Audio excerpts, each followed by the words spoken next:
So thinking of the problem of trust, I would go to the countryside under a tree in my garden in the northwest of Italy, 38 degrees approximately like today, and thinking of my problem of trust, and I come across a YouTube channel talking about the blockchain technology. So because I was a zero in technology, I'm still zero, but a little bit more than zero, I understood approximately nothing. But I retained 5 keywords: transparency, no middlemen, democracy, immutable records, shared authority. That is Laura Degiovanni, and this is episode 10 of the Blockchain Pro podcast.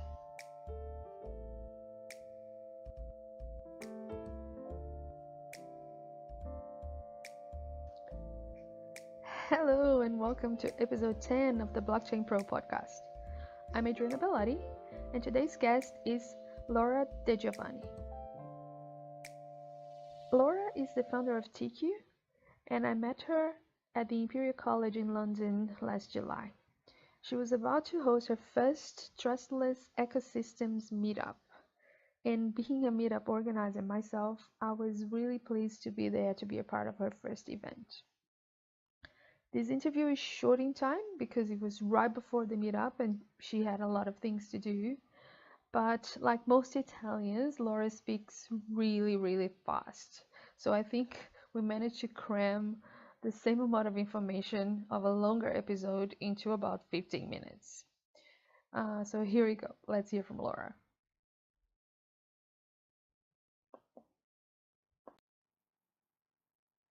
Okay, we're rolling. Wow. Hi, Laura. Hi. It's really nice to meet you today. Great. Thanks for having me. You're gonna have your first meetup. Yeah, that's my inauguration. Yeah, that's the first Trustless Ecosystem meetup, which is basically not really a pitch of my company, of my project, because I think we have to approach blockchain a little bit one step before pitching our own projects. The idea of trustless ecosystems is born by understanding that the big problem of launching a blockchain-based project is, first of all, to create the context where the project can be understood. And today we are still very in an early stage. So Yes, outside there, there is an entire world who doesn't really understand what blockchain is. So you have to create the condition by which they can trust that you can that you can effectively do what you say. And because we are building a dream, because we're creating a trustless ecosystem, so a context where people can trust each other. That's what we are doing, and without knowing each other. Without knowing each other is something that, I mean, it is quite difficult to think, because we live in a world where you trust another one, not or either because you have the feeling that, so you follow your emotions, or because somebody else tell you. Yes. So in both cases you take a risk that is enormous. So creating a trustless ecosystem where people can trust and can be sure that something will happen as it was forecasted is and without a middleman is really a dream. And people generally have some doubt because they don't really understand how it works. Yes, they do. Meetups are great. So thank you for doing this meetup in London. Thank you. That's very good. And I say that because I'm a meetup organizer myself, and that's the feedback that I usually get. Thank you for doing a meetup. So, well, you know what? When I came the first time in London, it was incredible for me because I came from Italy, and in Italy, meetups, well, approximately they do not exist. Furthermore, I came from retail business, so another world, absolutely. And when I came here, and I understood that every night you have something to do and something to learn, and people who want to teach you, and wow, I found that incredible. and I'm still in that journey. I still learn every day, and now I'm happy that I can also tell somebody's something that I have learned. Okay, let's go back to what you were doing before you learned about blockchain then. So you've just briefly touched base on that there. All right, I come from 30 years of retail business. I built my own company when I was very young in retail, built 23 shops. Then I was not clever enough, let's say mature enough to take on board a partner. So I sold the company for very little, and I entered in a multinational group to learn how they manage large projects. And I thought, wow, I will learn how people, large organizations organize great things. And well, I learned a lot, but not exactly what I expected. I expected to learn how people manage huge projects, and I learned that unfortunately in large organizations is not associated with great people. It's associated with a lot of people, but not necessarily great. So a great project need great people, but great people need to follow their dream. So in this multinational group, I learned that work must change. People should follow their own dreams and be enabled to follow this dream. And that's what I'm basically doing. I wanted to create a context where each individual can choose the work that fits his values. And for doing this, we have to empower him, to give him something that can prove what he can deliver and what he is. And what I'm doing is born by my encounter with blockchain technology. How did that happen? I was under it. Well, it was very funny. Now you will be laughing. It seems that I prepared it, but it is not. Okay. I came back from Asia thinking to build the Airbnb of consultancy. But after 400 calls with potential users, I realized that I would have never scaled because the systems, the platforms out there are not able to solve the basic problem of trust. So thinking of the problem of trust, I go to the countryside under a tree in my garden in the northwest of Italy, 38 degrees approximately like today, and thinking of my problem of trust, and I come across a YouTube channel talking about the blockchain technology. So because I was a zero in technology, I'm still zero, but a little bit more than zero, I understood approximately nothing. But I retained 5 keywords: transparency, no middlemen, democracy, immutable records, shared authority. So they were the keywords that I imagined could be associated, could be the essential part of what was in my mind, the Airbnb of consultancy. And so I came to London, and I started to upskill myself to understand what I needed to build this thing in blockchain technology. So I attended many meetups, thinking of myself like an elephant at the crystal shop. Whatever you do it wrongly. You say don't make waves. Don't make waves. But finally, I discovered one day. I woke up because I learned 6 languages in my life. So I know that there is a point when you study languages that you wake up in the morning and you understand what the others say. Yes. I've been through that journey. Yes. Wow, that's and so that's basically what happened with blockchain. One day I discovered that I finally understood at least what were the resources I needed. So I'm not a blockchain developer. I will never become it. But I understood at a certain point which were the resources I needed. So I started first to find my co-founder, and I was lucky enough to meet him quite relatively quick. And with him, we started to reconceptualize the idea, designing it on blockchain. And at that point, we had no money, and we needed funding, but it was very hard to find the funding with just an idea. It was over the time when you just wrote a white paper and somebody gave you the money, or you could. And then in any case, it's something, I'm 50. I cannot go out there and ask people money for something that I have not yet done. Let's just say that I think we needed to do I felt the need to build, to make proofs. Okay. And so we were thinking how to build this thing without money, and we finally found that blockchain and the fascinating challenge of measuring trustability of individuals. That's what we are doing.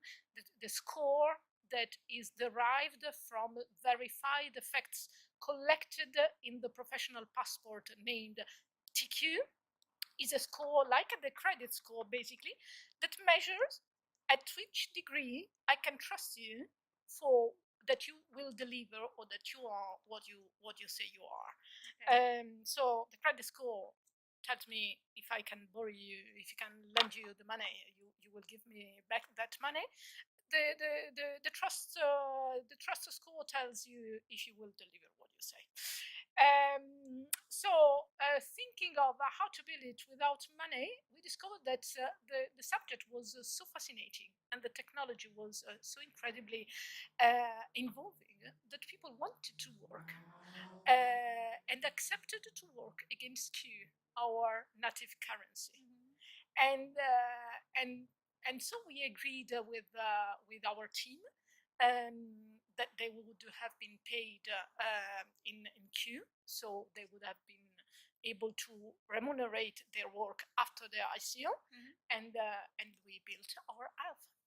So, in what stage of this build are you guys? We have our alpha, which is a basic prototype, let's say, mm-hmm. That proof the concept and proofs that's what can be done with the trust quotient and mm-hmm. How the professional passport works. Mm-hmm. And now we are exploring the right jurisdiction for a potential ICO. We are talking with large organizations and starting to take on board some of them as founding clients to mm-hmm. test the platform and explore further. All right. And what has been like the most difficult part of your journey so far? Listen, I think the most important thing to do is to find the right people. It's really crucial. You need to find the right people. It's not only a matter of skills. Mm-hmm. It's a matter of love, mm-hmm. love for what they do, and of coherence between what they say, what they are, what they want, what they aspire. Hello. Okay. I don't want to say that it's not a matter of skills. For sure, in a technology like the blockchain, you need skills. But you may have skills and you work for money. Mm-hmm. This is not what a startup needs. A startup can eventually build skills where there is love, but you will never build love where there are skills. So how is TQ gonna measure that, the love for the work that people do? Well, TQ is a score that measures trustworthiness, okay. Which is different from suitability. Mm-hmm. So suitability means I am a great blockchain developer. It's okay if I have a degree and I have somebody for whom I have been working who says that effectively I have delivered, I am trustworthy for what I say. We don't measure love. we measure trustworthiness, which means the degree at which an individual can be trusted for what he or she says. Okay. So the big problem today in hiring or in making business is that people say things that are simply not true. True. So you as a person who is hiring, or as a businessman who woman who wanted to make business with somebody, finally end up trying to making business with somebody on the base on facts that are not verified, that are just said by the other part, which is something that cannot work. So when you, on the contrary, can decide, take a decision based on verified facts, then you have the elements for doing the good choice. It's much easier, yes. So love in all this is enabling individuals. So the trust quotient enables individuals to do what they love, not necessarily measure their love. Okay. And the way it does is that when you are you can guarantee to a third party what you are basically in the position to choose what you want to do every day, because you don't need to spend a lot of time in making marketing of yourself. You are what is written that you are. That's it. And the other one will choose if you fit with his or her necessities. And you also, on your side, you will have the choice.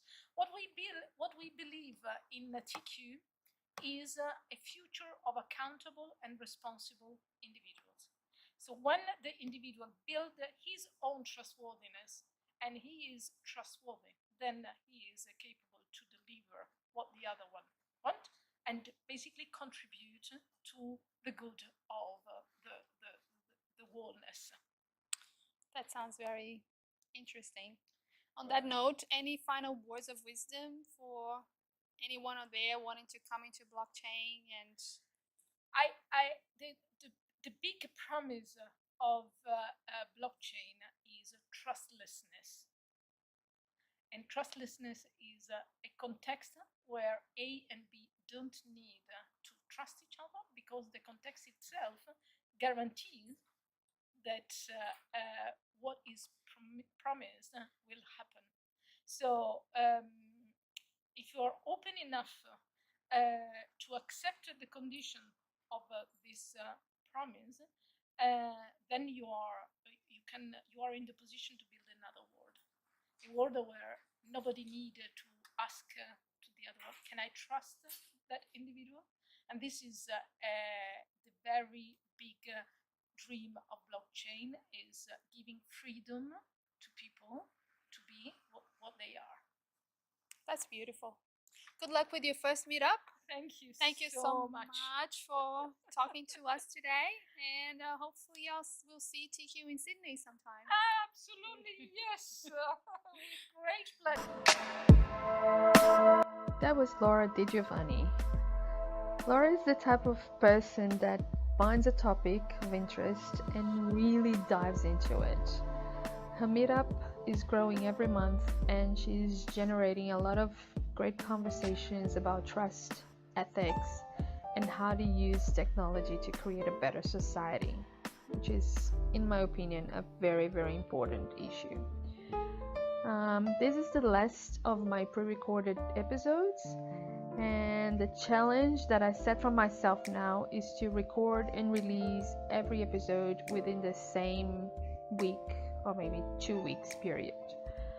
I started off with a huge backlog of interviews because I'm new to podcasting and I wanted to have plenty of time to learn how to produce an episode from start to finish. And now that I'm a bit more comfortable with this whole process, it's time to lift the game a little. So interviews are going to be done within a week's time, and hopefully these episodes will get to you quicker. Thanks for listening. You are the most important part of this podcast, and I really appreciate you being here. If you have any suggestions or questions, do get in touch. I love chatting about blockchain, Bitcoin, all things crypto. Don't be shy. And lastly, if you have a chance this week, I would love it if you would write a review or forward this episode to a friend who you think might be interested in this blockchain verse, or both. Help as much as you can. That's the order of the day. Thank you, and I will see you at the next block. Bye.